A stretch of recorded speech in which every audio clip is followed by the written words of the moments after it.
Dimanche 20 juillet 2014, Madame, Messieurs, bonsoir et merci de votre fidélité. Bienvenue dans ce nouveau numéro de Pulsation Week-end. À la une de l'actualité, Enol Joseph est le nouveau secrétaire général de la Convention Unité démocratique. Il a été élu samedi au premier jour du congrès de l'AQID qui a pris fin ce dimanche 20 juillet. Dr Enol Joseph remplace l'ex-candidat à la présidence Evans Paul. Les 4 membres du CEP qui ont prêté serment jeudi dernier seront installés ce lundi 21 juillet. La cérémonie se déroulera au local du conseil électoral à Pétionville. Le coordonnateur du Parti haïtien pour Haïti, Jonas Kofi, est très critique vis-à-vis du président du CEP, Maître Fritz Canton, pour avoir pris un ensemble de décisions jugées illégales dans le cadre du processus électoral, alors que la loi électorale n'a toujours pas été votée. Le responsable de la fondation qui porte son nom, Éric Jean-Baptiste, continue de dénoncer le refus du secrétaire général de l'ONU, Ban Ki-moon, d'assumer ses responsabilités concernant l'implication des Nations Unies dans l'introduction du choléra en Haïti. Les victimes du choléra doivent être dédommagées, martèle Éric Jean-Baptiste. Il appelle les citoyens à la vigilance lors des prochaines élections et à jeter leur dévolu sur des candidats capables de prendre position dans l'intérêt du pays, notamment concernant le dossier du choléra et le départ de la MINUSTAH. Le président de l'ANAMA, Maître Durin-Durette, confirme l'arrêt de travail de 3 jours des magistrats dans toutes les juridictions du pays. À partir de ce lundi 21 juillet jusqu'au 23 juillet, les magistrats vont faire la grève pour exiger la publication du rapport d'enquête du CSPJ autour de la mort du juge Jean-Serge Joseph et le renouvellement des mandats des juges arrivés à terme depuis plus d'1 an. Une entente a été trouvée avec le ministère de l'Économie pour le paiement d'une partie des arriérés de salaire des magistrats à partir du 14 août. À l'étranger, dimanche sanglant au Proche-Orient, près de 90 morts côté palestinien et 13 côté israélien dans la bande de Gaza. La situation s'envenime. Les dirigeants palestiniens dénoncent un massacre perpétré par Israël et décrètent 3 jours de deuil national. Ouverture ce dimanche à Melbourne de la 20e conférence annuelle sur le sida. Un hommage a été rendu aux 6 experts qui ont péri jeudi dans le crash du vol MH17 et qui étaient attendus à la conférence. Les Occidentaux pressent le président russe d'obtenir des séparatistes qui les accordent aux enquêteurs internationaux le libre et total accès sur le site du drame. 6 joueurs sud-américains du Shakhtar Donetsk ont profité du stage de leur équipe en Suisse et en France pour prendre la fuite selon la chaîne InfoSport Plus. La ville de Donetsk, où réside le Shakhtar, située à l'est du pays, est devenue la capitale de la République autoproclamée des rebelles pro-russes qui contestent l'autorité de Kiev. Madame, Messieurs, restez branchés pour le développement de ces titres et de bien d'autres.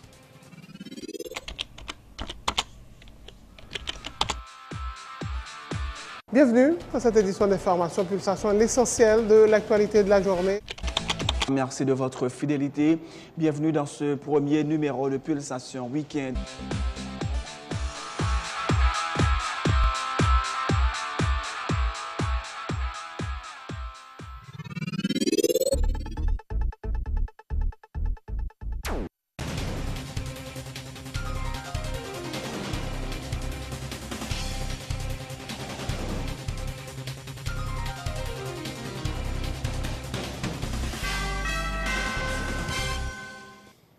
De recherche, bienvenue dans le développement du journal. La Convention Unité démocratique KID a un nouveau secrétaire général.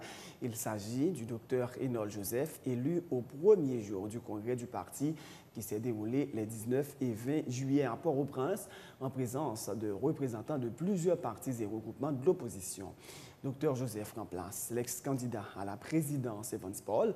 Il a promis de respecter les engagements pris lors de ce 3e congrès pour permettre à la KID d'être présent au niveau des 10 départements du pays et de travailler à son unité.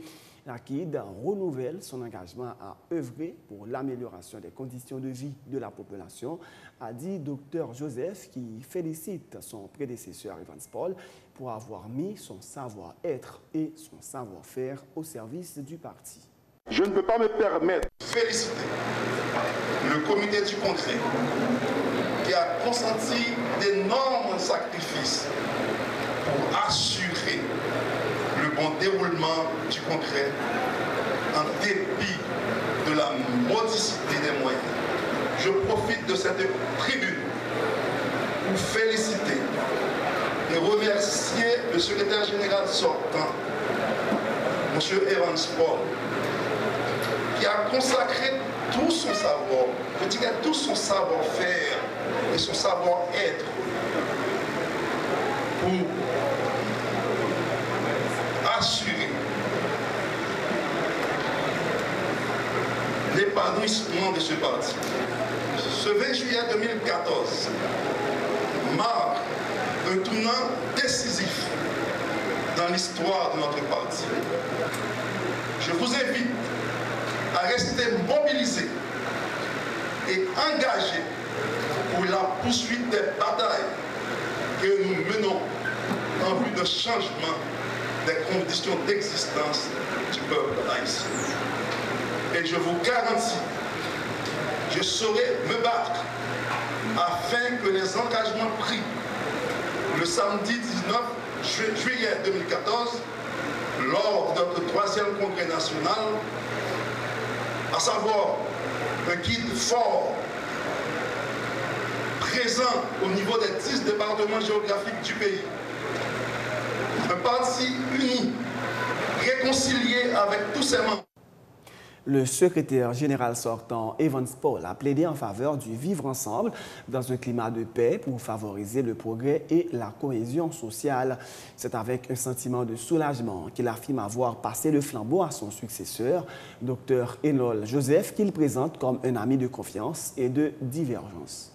C'est avec un sentiment de soulagement m'a passé flambeau responsabilité qui de là, baillons l'autre militant.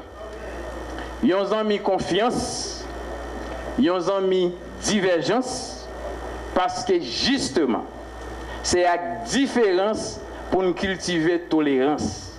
Cabat souffrance, chercher performance, encourager compétence, maîtriser la science pour qu'il, pour pays, pour peuple là, sortir dans la pénitence. Bon Dieu fait un pile bon bagaille pour moi. Parmi eux, bon Dieu, bon mon mémoire pour m'oublier tout ça qui mal, songer tout ça qui bien. Bon Dieu fait grâce, retirer dans la mémoire toute fatra mauvais souvenir, vieux Zach, moins sibi dans mes péchés la terre. C'est m'oublier qui fait me pardonner. Parce que bon Dieu fait une opération miracle. Lui retirer tout sentiment raïssement dans l'esprit. Mais bon Dieu fait un lot plus bon bagaille pour moi. Il pas jamais quitté au rivé touyer avant l'air. Le KID nous encourage à vivre ensemble, mieux vivre ensemble dans la paix, le progrès et la cohésion sociale. Bon Dieu n'est pas du tout content de savoir que le KID, depuis son existence, a connu au moins 4 cas d'assassinat horribles, 4 cas d'enlèvement, entre parenthèses disparition, plusieurs cas d'agression physique, plusieurs cas d'arrestation et emprisonnement arbitraire. Bon Dieu ne peut pas être d'accord avec cette manière, une certaine manière de donner en humiliant. Pourquoi photographier, filmer en gros plan, sans respect pour sa dignité, celui ou celle à qui nous offrons un plat chaud? Si mamie chérie nous n'a pas mérité ça, mes amis. Autre point de l'actualité, c'est à Miami, comme annoncé, que l'exécutif a organisé samedi la 9e édition de Gouvernement à la Caillou en vue de présenter aux membres de la diaspora les réalisations de l'administration Martelly Lamotte et écouter les préoccupations des Haïtiens vivant aux États-Unis d'Amérique. Pour Anthony Barbier de la Fusion, la délocalisation ce week-end de ce programme à Miami renforce les doutes autour de la nationalité américaine présumée des deux chefs de l'exécutif. M. Barbier a également dénoncé l'arrogance du chef de l'État qui traite les opposants de pauvres et de communistes. Il se trompe grandement s'il pense pouvoir se débarrasser de ses opposants en leur collant cette étiquette comme autant des Duvalier, a ajouté Anthony Barbier qui répondait à Marie-Lucie Bonhomme à Sans Détour ce dimanche. Nous avons des Américains qui sont en tête pays et nous voyons qui gens l'ambassade américaine appuyée. Donc aujourd'hui, nous venons dire, nous ne pouvons pas prendre ça de façon innocente, pour nous venir dire, nous pouvons faire un gouvernement la caille à Miami. Okay? Parce que nous avons fait le Saint-Domingue tout, nous avons fait parce que nous avons une diaspora à Saint-Domingue, et nous avons fait dans les Antilles françaises, parce que nous avons une diaspora là. Là, c'est Miami, aller pour moi, ce n'est pas innocent. Hein? Ça, c'est le premier aspect que je aimé souligner. Deuxième aspect, c'est ça que je dit dès le départ, l'arrogance. L'arrogance que a développée pour parler de l'opposition. On parti, ou pas dit là, parce qu'on va commenter sur l'autre média, on pas tout pas dit là, mais côté, en Haïti, il dit peuple n'a pas voté moun pauvre, et puis l'autre bois presque dit moun yo, tout le monde qui compte, c'est des communistes que nous connaissons bagay ça. Nous connaissons parce que nous souffrons en pile pour lui sous François Duvalier. François Duvalier tué un bon monde et lui détruit toute infrastructure pays. Lui exilé un bon haïtien sous prétexte que était communiste. N'a dit Martelly pape Kavin fait ça encore là. Et c'est pour moi c'est pas innocent qu'elle a dit ça. Le gouvernement ça son gouvernement en général ça me un gouvernement de pourcentage. C'est-à-dire que chaque salle a fait, il faut qu'on qui pourcentage l'a tiré là-dedans. Donc, $50 000 de dépenser. Il faut qu'on combien dépenser effectivement et combien de pour eux. Parce que si ce n'est pas ça, il ne va pas parler. Donc, c'est des ministres qui privilégient. Et si c'est à des yeux doux à diaspora? Pour faire quoi? Pour être capable de voter? Oui. Pour voter? Oui. Donc, ça veut dire qu'elle va faire une élection, elle va faire diaspora à voter. Sans constitution. Il parlait de ça. Il parlait de oui, ça. Mais sans constitution, en dehors de la constitution, en dehors des lois. Or, Martelly a une spécificité, c'est que depuis le monté, il n'a pas voulu la constitution, il n'a pas voulu aucune loi dans le pays. Le coordonnateur du parti haïtien pour Haïti, Jonas Kofi, est très critique vis-à-vis du vice-président du CEP, Maître Fridzo Canton, pour avoir pris un ensemble de décisions illégales dans le cadre du processus électoral, alors que la loi électorale n'a toujours pas été votée. L'ancien député dénonce également l'organisation d'élections frauduleuses, dit-il, en vue de la constitution des BED et des BEC dans la perspective des prochaines législatives partielles et municipales. Jonas Kofi participait également à Sans Détour. Moi-même, moi tombé des nues, il y a un monde qui mettre Canton, qui y a un monde pas qu'à doute sur capacité et compétence li. Mais comme si mettre Canton tout, il faut que nous ne pas oublier ça tout. Et Tony, il pensait, en 1994, époque de un coup d'État, l'était secrétaire général la présidence sous Agaou. Ces gens de bagages ça yo, l'a essayé fait dans le conseil électoral là. Moi-même, je n'ai pas l'autre alternative pour mettre Canton. Li met tête li dans la même direction avec Gayo d'Orsainville. Et tôt ou tard, je crois que les gagnants, pour lui jouer le même sort que Gayo d'Orsainville. Journée jeudi, l'a organisé sa relo un concours frauduleux pour recruter Mambed avec Beck. Nous avons connaître avec qui loi électorale li fait toute bagaille ça yo. Le responsable de la fondation qui porte son nom, Éric Jean-Baptiste, continue de dénoncer le refus du secrétaire général de l'ONU, Ban Ki-moon, d'assumer ses responsabilités concernant l'implication de l'organisation dans l'introduction du choléra en Haïti. En visite à Port-au-Prince, en début de semaine, le numéro 1 de l'ONU avait, tout comme le Premier ministre haïtien, parlé de responsabilité morale. Les victimes du choléra doivent être dédommagées, affirme Éric Jean-Baptiste. Il appelle les citoyens à la vigilance et à jeter leur dévolu sur des candidats capables de prendre position dans l'intérêt du pays, notamment et le départ de la MINUSTAH. Journée aujourd'hui, le peuple haïtien attend que les Nations Unies reconnaissent que c'est eux-mêmes qui portent poison choléra banon pour présenter et puis ensuite pour dédommager chaque grand monde. Nous-mêmes, 800 000 monde qui a attrapé choléra, plus 9 000 qui mourent, nous-mêmes, ce n'est pas ça qu'on a demandé pour eux. Ce n'est pas la responsabilité morale. C'est pour gagner responsabilité légale. Nous jouons avec le ministère des Finances aujourd'hui en entente pour payer tout arrière salaire de juge. Donc, pour les versements faits avant le 14 août. Donc, après, arrière salaire, c'est un problème qui résout. L'autre problème, c'est la question de mandat juge. Jusqu'à présent, il n'y a pas de répondre noyen. Sous rapport, il n'y a pas de répondre noyen. Arrêt de travail là, toujours maintenu. Lundi, mardi, mercredi, après 3 journées d'arrêt de travail dans toute juridiction. Nous jouons en tête seulement sous arrière salaire. Mais par contre, le renouvellement mandat, il n'y a pas que j'en dis noyen. C'est vraiment important pour l'indépendance du pouvoir judiciaire.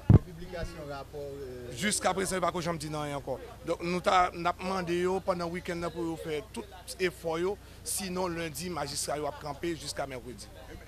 En même temps, vous dites est-ce que si vous avez considéré ça comme intransigeant, peut-être que nous toujours... Non, ce n'est pas intransigeant parce que l'indépendance est vraiment important. Question fondamentale, là, c'est une question de reconduction mandat juge et nous voulons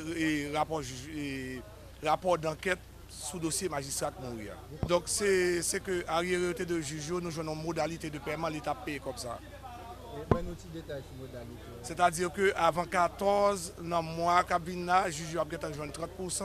Et avant décembre, il y a une moitié comme Combien de montants?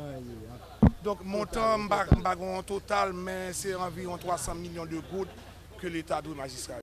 En appui à l'appel à la solidarité des barreaux d'Haïti au mouvement de grève lancé par l'ANAMA, le barreau de Port-au-Prince informe avoir accordé une dispense de plaidé général les 21, 22 et 23 juillet.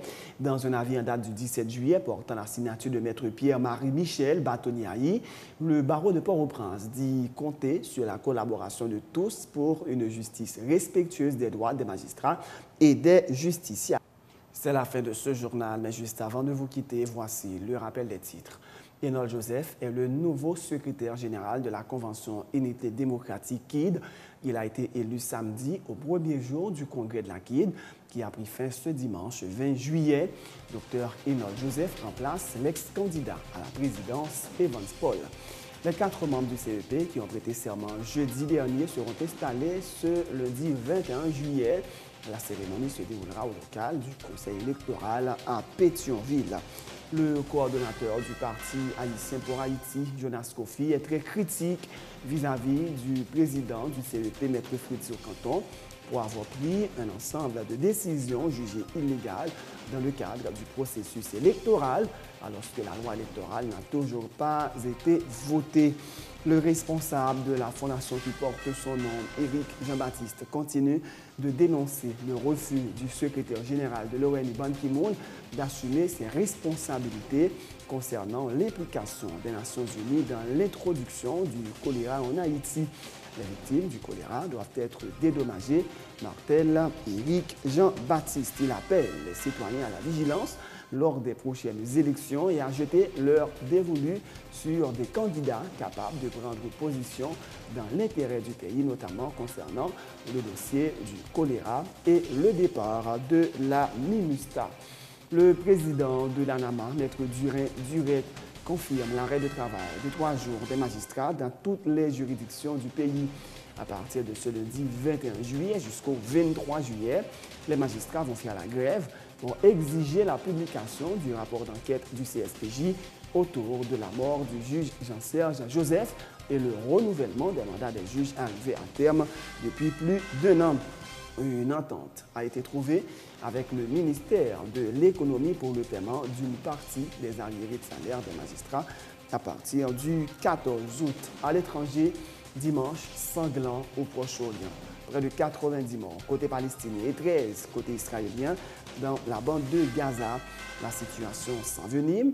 Les dirigeants palestiniens dénoncent un massacre perpétré par Israël et décrètent 3 jours de deuil national.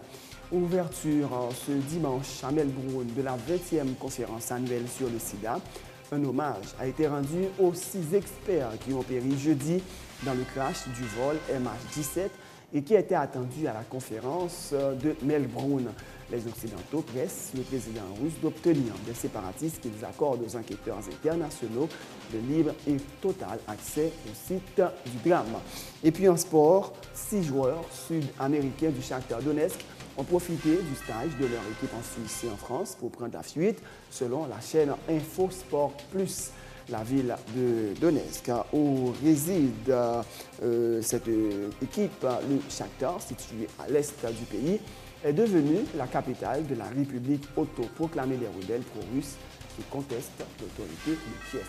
C'est la fin de ce journal. Merci de l'avoir suivi. Bonne suite de programme sur Télé Pluriel.